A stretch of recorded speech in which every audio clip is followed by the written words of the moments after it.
he was canceling the private party that he was hosting down in Orlando, Florida, that was being... And that's the party that me and Richie were told not to show up because all the Samoans were going to be there. Right, and that was being promoted and advertised by Mike Dickinson and his company. And the reason, he put on the bottom of the... Actually, I'll pull it up. If you just give me 1 second. I took a screenshot of it. But basically, he pulled himself out of the show. So where are you, Mr.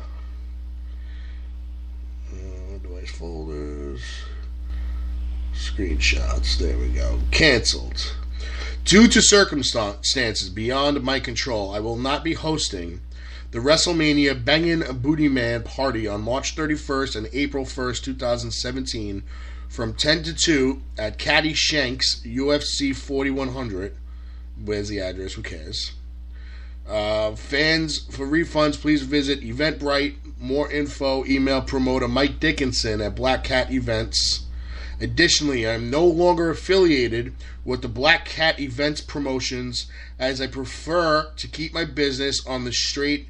He said straight and narrow, but I think he meant straight and narrow. Straight and narrow. Right. I will be in town for WrestleMania, and I can't wait to see each and every fan. Signed, Rikishi. Yeah, I'm going to go up to him and say hello. Okay. Remember me? My voice sound familiar? So, yeah. And then he was replaced by Black Cat with Brian Lawler. Two cools, whatever.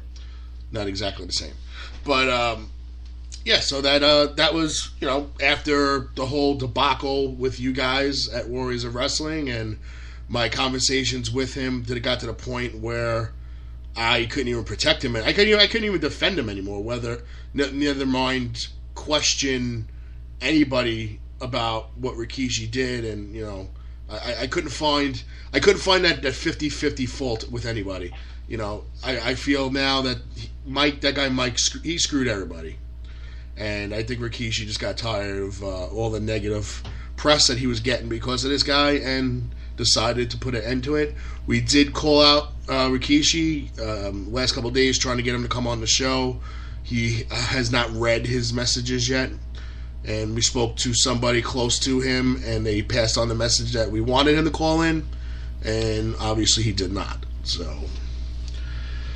either he's not available or he doesn't want to talk about it. So, well, eventually, I'm sure this guy.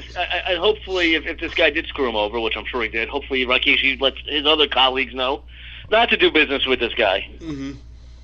Mm-hmm. And Richie told me that this guy's going to be in Philly because we're going to be in Philly on the April 22nd convention down there. So, Icons. We'll see what this fucking guy has to say. I'll be there. Yeah, maybe I'm just gonna have to buy a ticket and go hang out and go see what's going on over there. Yeah, no. I don't know how this convention's gonna be. I don't know if it's gonna be I doubt it's gonna be a big event. No. I mean, they had one last year, and Cameron went to it, and that was right before I got her for that month, and she said that there was a lot of guys. Damian Sandow was there. Ryback, who just got released at that point. I mean, literally just got released. And she said that there was the only one that was really doing any business was Bret Hart. Oh, don't tell me that, because me and Richie got guests there. No, I mean, I'll end up killing Richie. Look, here's the problem with doing it in Philly. The Philly fan base, they're cheap. They're cheap, and they're all devoted, diehard ECW people. So if you bring in some ECW legends, you're gonna make money. We're bringing in all women. Women should do that. You got what? You got Christy, Hemme, Brooke, and Ashley Massaro. Mm-hmm. Yeah. The problem with Ashley is that Ashley's at every show, and she brings herself. I know. Richie's a fool. Richie's a fucking. She brings herself. So usually when you bring I'm yourself, I'm gonna end up smacking Richie at this convention in front of everybody. Just like Iron Sheik slapped Eric Sims that time. Yeah. And You're a fucking asshole. Oh, don't forget, supposedly when Eric Sims smacked the crap out of Kevin Matthews. Eric Sims did? You didn't hear that story? No. Yeah. You heard that story. You got Sims got Matthews in a choke and it was just a whole bunch. You're friends with him. Fucking high. You're friends with him. Ask him what happened. There was like a big fallout one of the shows, and Kevin went after him, and Sims like grabbed his throat, and then. I remember when I was training at Gleason's, I didn't know who this guy was until years later. But there was a guy who brought in Little Jeannie, who became, well, that's what she was on WCW. She was Sweet Destiny at the time. She's Little Jeannie on WCW. She wrestled a few shows on Nitro. Yeah. And he was going to come in and show her how to shoot. And I come in, and they're the only two in the ring, and this guy's, like, between her legs, like just feeling her up. I was like, who the fuck is this guy? And Johnny's looking out the window. Like, he said his old office, he had a little window he could look out. And I guess they were done, and then came, I think it was Kid USA with Big Vito, and like, where you going, buddy? And he's like, oh, I'm done. He's like, no, get back in this ring, and they fucked him up. I didn't know who he was until years later. It was Eric Sims. This had to be prior to 2000. I'm going to assume around that time, around the turn of the century there. So that's kind of funny. Yeah. Oh. Yeah, he was a creep then. Oh, Eric, you silly man. So I told Rob Fury just went a little while ago. He went live on his Facebook page, and I messaged him. I messaged on his page that it was bad timing because nobody would be watching; they'd all be listening to the show. So, did anybody watch? I don't know. I didn't look, but he replied back and laughing. So, he, I'm sure he knew. But all right, so we got into it. Is there any match that you've been looking forward to at WrestleMania? Last year when I went, the first match was a 6-way or 5-way ladder match, and I like Kevin Owens a lot. Mm-hmm. I like Sami Zayn. I like them together. I like that whole match. That was my favorite match of that night. The problem with WrestleMania last year, and I'm sure it's going to be the same thing this year, now that they have no time limits because they're on pay-per-view, right. They're on a network, we got in there, and it was so hot outside. We were tailgating, we were drinking. It took forever to get in there. Finally got to the seats, and I don't know what time it was because it was an hour beforehand and whatever because it was in Dallas. That show ended, it was like midnight. My ass, I was sat there for like 7 hours. Yeah. My ass was killing me. And it was just like, it just at the end of the night, I didn't even care for the main event. I would have left. But this year, I like Lesnar, so I want to see Lesnar take the belt. I always like enjoying watching Lesnar kill people. Yeah. I like Kevin Owens. I don't like Jericho, so that match, if it was Sami Zayn versus Owens, that's pretty much going to be a farewell to Jericho because his contract is up after Mania, and he already said he's not coming back. So, I mean, I hope he doesn't. I mean, he's going to drop the title to Owens, which just puts the United States Championship on another non-American, which I still don't understand. With WWE's obsession with putting the U.S. title on non-U.S. born Somebody wrestlers. put up a picture before, and it was all the WWE champions, Goldberg, Wyatt, all these guys, and I'm like, how many fucking belts does this company need? It had the 3 tag team champions between SmackDown, Raw, and NXT. Bobby Roode, the champion for NXT. Goldberg, I guess Raw. Wyatt from SmackDown. It had Jericho with the U.S. It had the Cruiserweight champion, the 205 champion. It had Dean Ambrose with the IC. It had the 2 tag teams from each TV show. Had each women from each TV show. It had the women from NXT. It had some other guy. I don't know who the fuck he was. Oh, the guy, like, how many fucking... the Great Britain Championship. Oh, fuck him. It's just too many fucking titles. It's like, get rid of the U.S. for one. Just have the Intercontinental. You want to have a Cruiserweight, fine. I could care less about the Britain one. I didn't even know it existed. Well, it's just supposed to be for over there. Have one title, tag team, and 1 heavyweight title. Enough's enough of this foolishness. 1 women's title, too. Let them people all work both shows. There's too many belts. They don't mean nothing anymore. That's exactly. I've been saying. And they all look the fucking same except for the IC title. All these belts look exactly alike, and they're fucking ugly. Well, here's the thing. Some people will say, why the U.S. title? I mean, obviously, to me, it has the less prestige at this point. But it's also the second oldest title they have. That's the WCW title. Use the IC titles for WWE. That was created WWF. So, use that. That should be the secondary title. And it always was. I don't know, I don't know what happened. I get NXT have to have tag teams and they have to have, that's fine. And the women's, I'm fine with that. But on the main roster, just have one for each. Yep.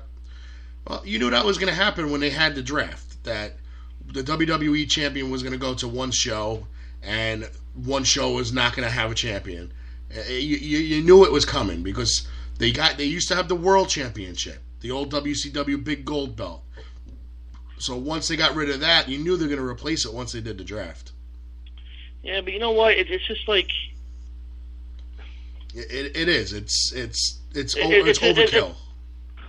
Yeah, I remember. There was two companies, but it's just you. But you have like they say 2 TV shows now. But when they do that the main pay-per-view like a WrestleMania Survivor Series, all these titles come with it. Yeah. Well, and it's like there's no regular matches anymore. We said it a couple weeks ago. I said if WrestleMania was based off just title matches, there'd be 9 matches. Yeah, it's too much. I mean, just on championship matches. No storyline for any other match. No other storyline matches. Just title matches. There'd be 9 matches. That is ridiculous. You know what? Like, we went last year. We're going to be there. There's nothing to do. I'm not going to. It's the same amount of money to go to fucking Disney, and she don't go on any fucking rides. So I might as well go there. Might as well go to WrestleMania. Yeah. Well, it's going to be hot as balls in Disney. Well, yeah, last year Dallas was hot outside, but it was inside, so it was climate controlled. And that's a night. And I'm not a Cowboys fan, but that's a beautiful stadium. It really is. I believe it. I mean, I'll always be partial to the Buffalo Bills to the New Ever Field now because it has that 1960s retro football feel too. But the Cowboys Stadium with them fucking screens, beautiful. I know. I think that makes all the difference with the experience of watching. I was so high I could not hear the ring. I could not hear. I could barely see it. But the screens there are gigantic. It's like it's from like the 20-yard line to the other 20. So that's almost the whole length of the field. So you can about 60 yards that's covered. You can literally sit there and watch it on the screen. That's what I did. And was there about like a 6-second delay? Not even. Not even? Not even. No, I think it was pretty close. Did they have a way that you were able to like plug in a headset somewhere or? No, I mean I guess I could have hooked up my phone but that would have killed my battery. Yeah. Because I know 7 hours, dude. I know some of these stadiums are starting to do this where you can connect to a Bluetooth device within the stadium where you can listen to the broadcast or if they have it on the screen. You know what? For WrestleMania, I would have to have my phone on the network and watch the video to do that. For football, I mean, we're going a little subject here, but if I'm going to a Bills game, a team that I care about, I don't want to listen to it. I jump up and down. I'm on my feet most of the time. I pace back and forth. I'm really into the game, so Yeah. No, it's understandable. Because I used to see back in the the 80s and 90s, even when I had season tickets to the Mets in the late 90s, 2000s, a lot of people, the old timers, they'd sit there with their Walkmans and they'd listen to. For baseball, I would do it. For baseball, I have no problem doing that. You'd be listening to Howie Rose and Bob Murphy, while they're watching the game. Football is different. Football is a lot noisier. Yeah. Well, baseball, you can sit there and listen to the game. Baseball, you have to wait for something to happen for it to get loud. Yeah, it's, Doesn't always happen. All right, so we touched on WrestleCon, we touched on WrestleMania. We have another convention coming up in June, Legends of the Ring. Have you decided if you are partaking in that with Richie, with RDP, or you doing it on your own, or you're not doing it? Well, Richie now works for me. RDP Promotions is now under me, so he does whatever I fucking say, and he's not doing a good job of what I told him to do right now. But right now we have Teddy Long, we have Brooke, and Richie's supposed to be working on somebody right now. But once again, I'm sure he's dropping the ball again. So wait, you guys got Teddy Long and Brooke? And Brooke. And did you have Jake the Snake? Oh, and Jake the Snake, yeah, we have him too. Forgot about him. Well, because he's not going to be at Warriors that night. I mentioned the people that are going to be at Warriors that night. Gotcha. Okay. And, oh my God, Brooke with he brings that poor girl. Listen, that's his reputation. That poor girl. Fuck you, Bellini. They're burying me on the radio show. Oh my God. So right now we announced Caitlin Diamond, the Twisted Sisters, and Lanny Poffo. So, I wish Lanny Poffo still wrestled. I really do. Yeah, he's It's too old, dude. How old is he now? How old is he now? It's gotta be in his